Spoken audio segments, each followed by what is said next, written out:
everyone! It's Mundo Monday once again! Miss Amy and I will be here once a month on Mondays to share with you the stories of all the many people all around the world. Today we are going to start the story of a boy in Vietnam, a country in Southeast Asia. He lives in the Mekong Delta, an area where the great Mekong River spills into the ocean, and lots of animals and plants live there because it is so wet. And at certain times of year, this time of year, in fact, it is wetter than others. It floods. But he has somewhere important to go, so he goes by boat, all by himself. Where is he going? You'll find out! My First Day by Phung Nguyen and Huynh Kim Lien. They're a Vietnamese author-illustrator team. They both worked together on this story and the pictures. And they originally wrote this in Vietnamese for Vietnamese children, but it's been translated to English so more people can enjoy this exciting first day. My First Day. Where the great river Mother Mekong tumbles into the endless sea, that is where I live. I wake up with the sun creeping into the sky and wait for the tide and time to bring to me my little open boat. Today is the first day. This is the first time I've made this trip on my own, weaving through the floodwaters and forests. Mama said I'm big enough now to go by myself. Papa said to be careful because that's what papas do. I paddle out into the floodwaters, past yesterdays and all the things I didn't know. I set out upon the waves and begin my adventure. The river swells, water stretches as far as forever in front of me. There is still a world to learn. As the skies grow dark with rain, the rough waters bring me to the opening of the mangrove forest. Well, he has to scoop the water off of his boat. It's coming in. It's different when you're alone in the unfamiliar hallways of the forest. I hear the chatter of a classroom full of animals as I move by. The mangroves hide 1,000 eyes, all looking at me. When you don't know a place, it can be scary. The jungle calls your name, asks you to be brave. Still, fear slithers in like a python. Look, those like real snakes coming at him. No, that's just his imagination. I think that's a real snake, though. But what you know can make a difference. Turn the unfamiliar into family. I get to trace the edges of my path, do it for myself, write my name across the blackboard of the river. The sky is a crayon box full of colors for me to take flight, grow my own wings, a dance of storks, new worlds. Schools of fish glint beneath the waves. Didn't Mundo say there was a lot of wildlife in that area?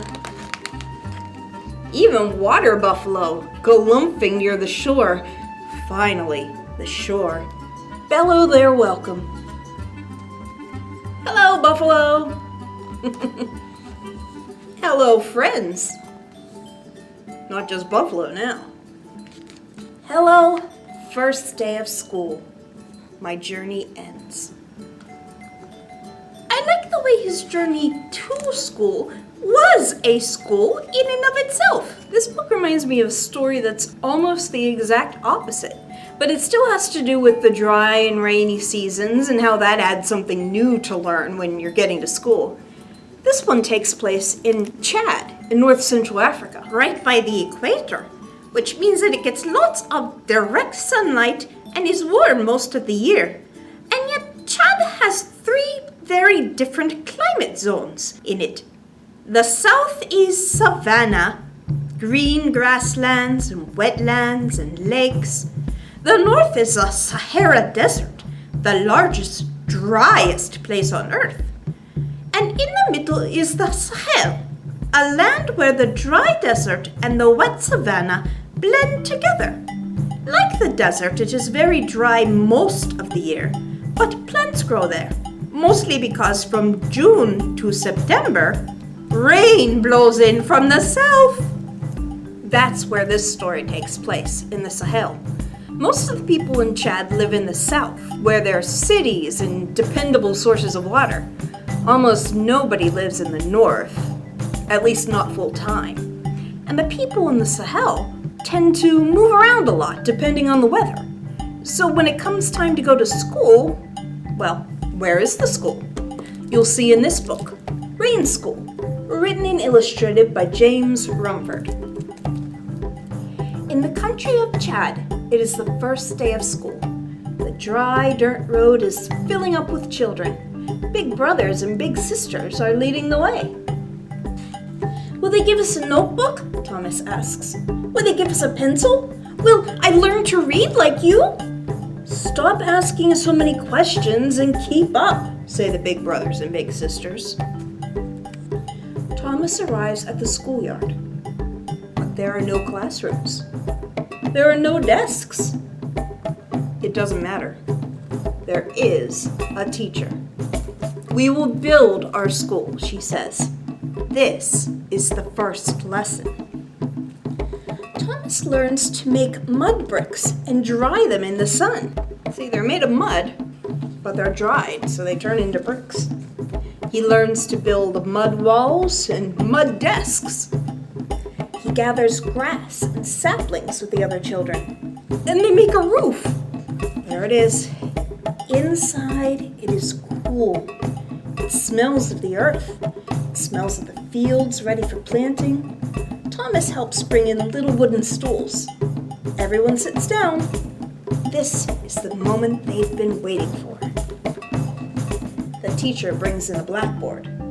On it, she writes a letter. A, says the teacher. A, says Thomas with the other children. The teacher writes the letter with big strokes in the air. The students do the same, over and over. Wonderful, says the teacher. She hands out notebooks and pencils. Page 1, says the teacher. Thomas opens his notebook to the first page and holds his pencil ready and waiting. Now write the letter A. Beautiful, says the teacher as she looks at the students' work. Ooh, there's a lizard on the blackboard. Every day, Thomas learns something new. Every day, the teacher cheers him and the other children on. Excellent job, she says. Perfect, my learning friends. They're learning some geography. There's Chad. The 9 months of the school year fly by. The last day has come. The students' minds are fat with knowledge. Their notebooks are rumpled from learning. Thomas and the other children call out, "Thank you, teacher!" She smiles and said, "Well done, my hard-working friends. See you next year." Thomas and the other children race home. The school is empty, and just in time. The big rains have started. The drops come down hard and fast. Strong winds tear at the grass roof. The rain finds its way inside. The school's mud walls are soaked and start to slump. The mud desks, too. It's not the kind of building that's useful when it's raining. Just useful for keeping the sun out in the dry season.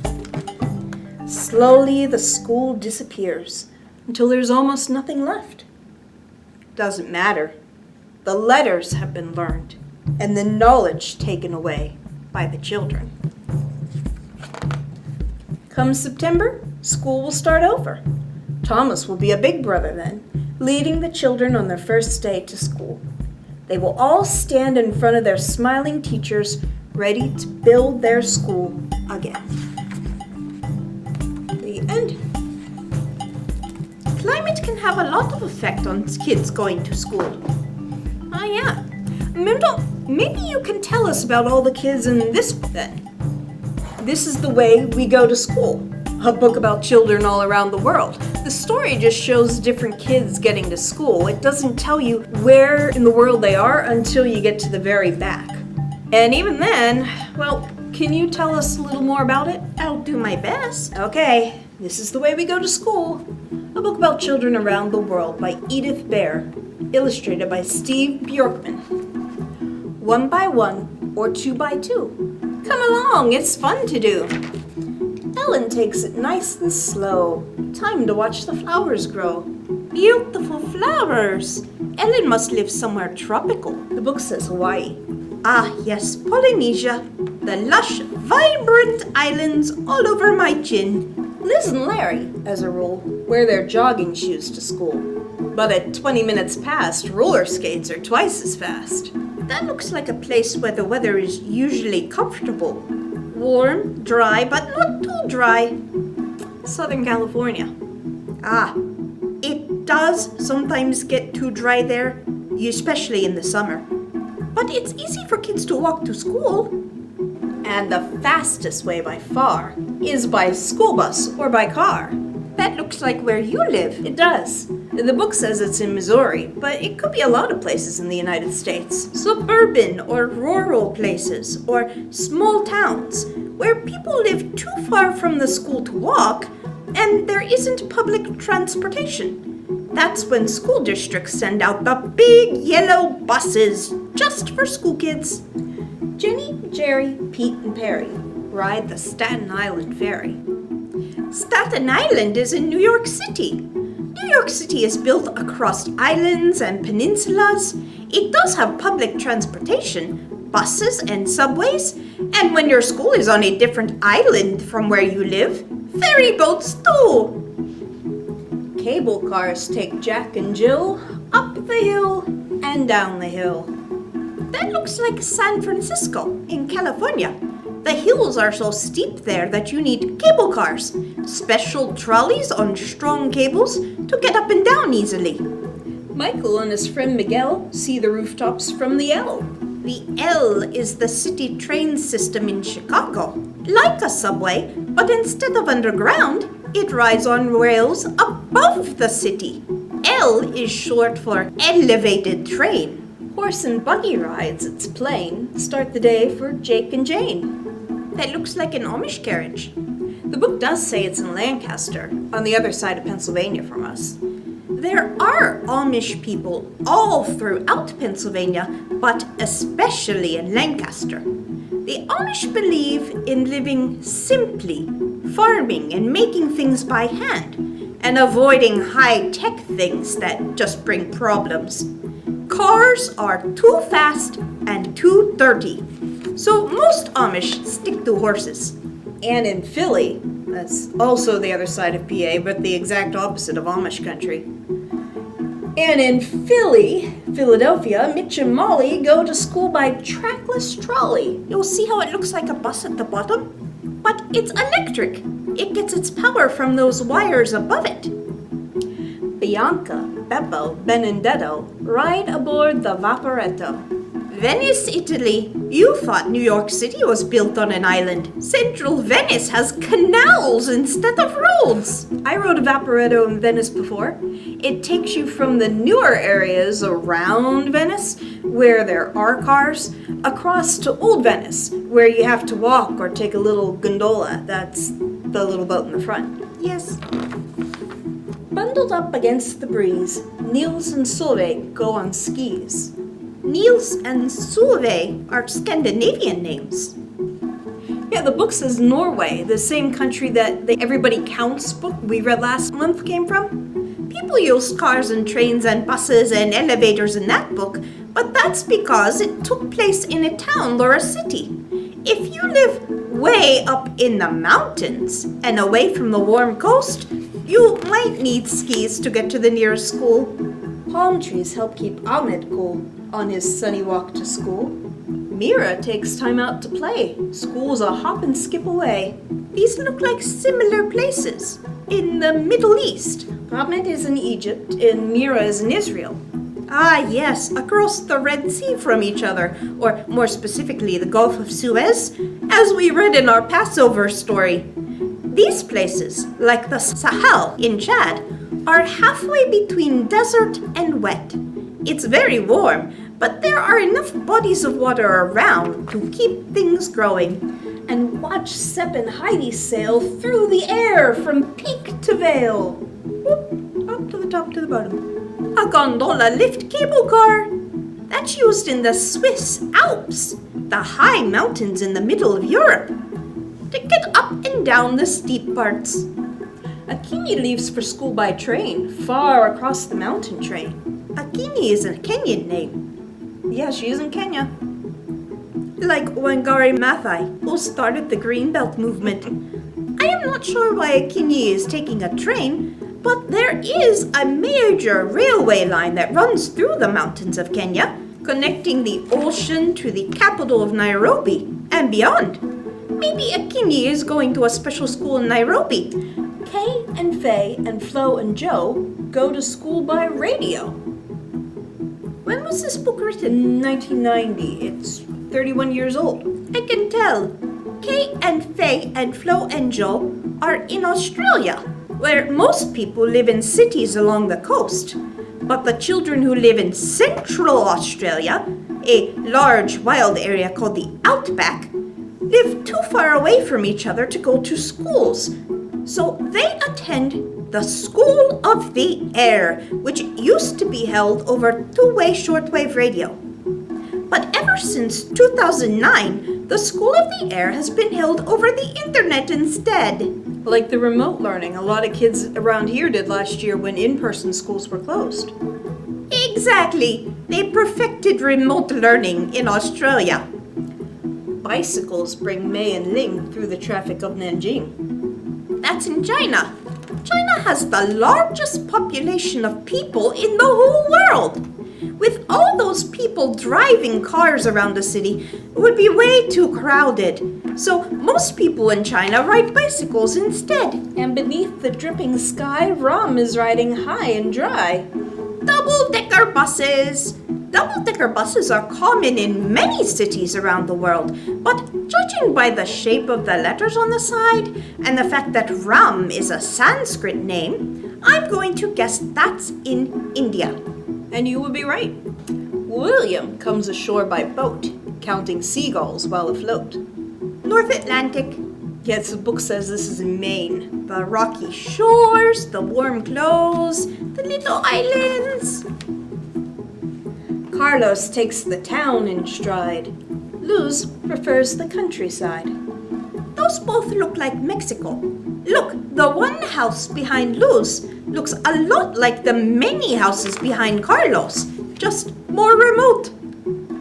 And the famous metro line suits Igor and Ileana fine.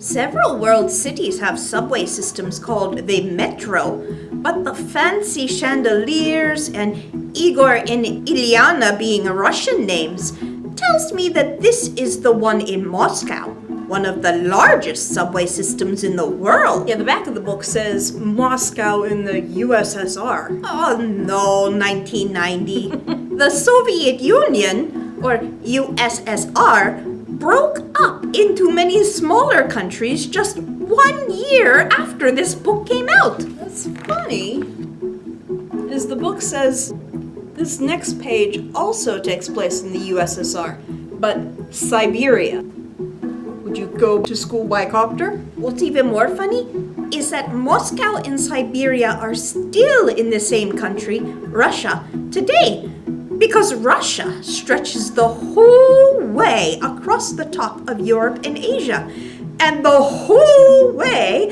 across the top of what used to be the Soviet Union. Russia is the largest country, land-wise, in the world. But while Moscow is a big city, Siberia is a large, sparse, very cold area in the very north of Asia. You would have to use a helicopter to get to and from the most remote regions. What about this one then? It says, by skidoo. Somewhere, sometimes, some kids do. Because it's snowing, I don't think it's the tundra of Siberia, which is mostly dry. The snow just doesn't melt. Yeah, the back of the book says northern Canada instead. Remember Nirvana, who wondered what her superpower is? That's where she lives. Maybe she went to school by skidoo sometimes. You come too. We'll look for you. There's the list I was using. Of course, some kids don't go to school at all. They're homeschooled. But that doesn't mean that they don't do school. This Is My Home, This Is My School is by Jonathan B., who's telling the true story about what school was like for his family when he was growing up. Do you think he's missing out on anything? I doubt it. Let's read. This is my home. This is my school. This is my home. And this is my school. What, confused? Okay, allow me to explain. See, this is my mom and my sisters. And these are my classmates and my teacher. Follow us. Same people, huh? This is our classroom. A lot of stuff going on there. This is another one of our classrooms. And this too. We have a lot of classrooms. Everywhere they're exploring and trying something new. This is our cafeteria. They're making the food themselves. Watch out, here comes the crabby cafeteria lady. Who's still mom. We have a big playground. But there's nowhere the school bully can't find you. Who's the school bully? He's such a beast. Would you be afraid of that bully? I don't think they're really afraid of him either. Of course, we have a trusty school bus. It's always ready to take us to the library or on field trips. This is our art room. This is the world. Paint anything. Notice how they're meeting up with some other kids to learn art. Sometimes our teacher gets tired very easily. Oh no, she's calling for help. This is the substitute teacher. This is our dad. You don't think he's really that scary of a substitute, do you? It's time for shop class. Oh, they're learning to fix things in the garage. Then the sub helps us with our homework. Looks like chores. And when our school gets lots of visitors, more kids coming over to play, he leads phys ed. Playing soccer together. I guess sometimes the students get tired easily too. This is show and tell, and our dinner. Our astronomy class, so they're looking up at the stars at night. That's hard to do when you go to school during the day. And our English lesson. There's never a wrong time to read stories. Because this is my home, and this is my school. At the end, he shows you lots of real pictures of him and his sisters learning at their home school.